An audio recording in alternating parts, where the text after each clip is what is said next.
हमारी दुनिया में बड़े से बड़े बादशाह गुजरे और कुछ इतने ज्यादा जालिम थे कि उनके जुल्म की दास्तान लिखते हुए इतिहास की भी रूह कांप जाती थी। चंगेज खान के बाद उसी के वंशजों में से उससे भी ज्यादा एक जालिम बादशाह आया जिसका नाम तैमूर लंग था। तैमूर लंग का ख्वाब पूरी दुनिया को जीतना था और उसके इस ख्वाब के बीच जो भी आता गया वो तैमूर लंग तलवार की भेंट चढ़ता गया। तैमूर लंग ने पूरे सेंट्रल एशिया और दिल्ली से लेकर अंकारा तक एक बहुत ही बड़ी सल्तनत को कायम किया और दुनिया इस सल्तनत को तैमूरी सल्तनत के नाम से जानती है।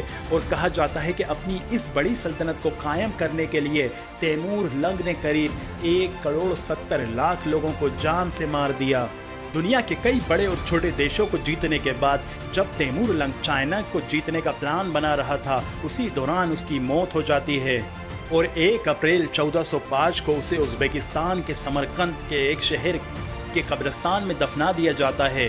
तैमूर लंग की कब्र के बारे में कई रहस्यमय घटनाएं और कई रहस्यमय बातें उससे जुड़ी हुई हैं, जिसकी वजह से मरने के बाद भी आज भी तैमूर लंग का खौफ पहले ही की तरह कायम है। तैमूर लंग को एक कीमती लकड़ी के ताबूत में दफनाया गया और उसकी कब्र के ऊपर एक खूबसूरत मकबरा बनवाया गया और उसकी कब्र के चारों तरफ बेशकीमती नीले रंग के पत्थर लगाए गए और उन्हीं पत्थरों में से एक पत्थर के ऊपर लिखा था, जब मैं दोबारा जिंदगी पाऊंगा तो पूरी दुनिया कांप जाएगी और मेरी कब्र से जो कोई भी छेड़छाड़ करेगा उसके ऊपर मुझसे भी ज्यादा खूंखार हमलावर हमला कर देगा।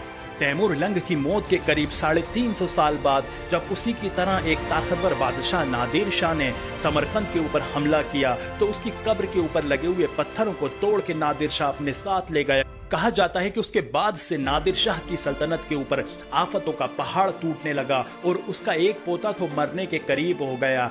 तब कुछ धार्मिक गुरुओं ने नादिर शाह से कहा कि तैमूर लंग का पत्थर उसकी कब्र पे वापस लगवा दो। जैसे ही नादिर शाह ने तैमूर लंग का पत्थर उसकी कब्र पे वापस लगवा दिया, तब उसके हालात भी ठीक होने लगे और उसका पोता भी ठीक हो गया। 1941 में सोवियत यूनियन के स्टालिन ने तैमूर लंग की कब्र को खुलवाने का आदेश दिया और ये खुदाई 2 सोवियत यूनियन के वैज्ञानिकों की देख रेख में हुई, जिसका विरोध स्थानीय लोगों ने करा और कहा कि अगर ये खुदाई हुई तो इसके बहुत खतरनाक नतीजे होंगे। पर स्टालिन और वैज्ञानिकों ने उनकी बातों के ऊपर विश्वास नहीं किया और ये सारी बातों को अंधविश्वास समझा और खुदाई जारी रखी। और जब उन्होंने खुदाई कर ली तब उन्हें कब्र के अंदर से लोभान की, काफूर की और अलग अलग तरह के रसायनों की गंध आ रही थी। कब्र पर रखा बेशकीमती पत्थर की लंबाई 12 फीट थी, चौड़ाई 17 इंच थी और मोटाई 14 इंच थी। कब्र खोदने के कुछ ही घंटों बाद 22 जून 1941 को अचानक बिना किसी घोषणा के हिटलर ने सोवियत यूनियन के ऊपर हमला कर दिया और अगले साल स्टालिन ने तैमूर की लाश को उसकी कब्र में वापस दफना दिया और उसके बाद ही चमत्कारी तौर पे जो सोवियत यूनियन की फौजें हारने की कगार पे पहुंच गई थी, उनका पलड़ा भारी हो गया और हिटलर को शिकस्त हो गई। दोस्तों, जब तैमूर जिंदा था तब तो वो डर और आतंक की वजह बना रहा, पर उसके मरने के इतने हजार साल बाद आज भी स्थानीय लोग की कब्र के भूत से डरते हैं।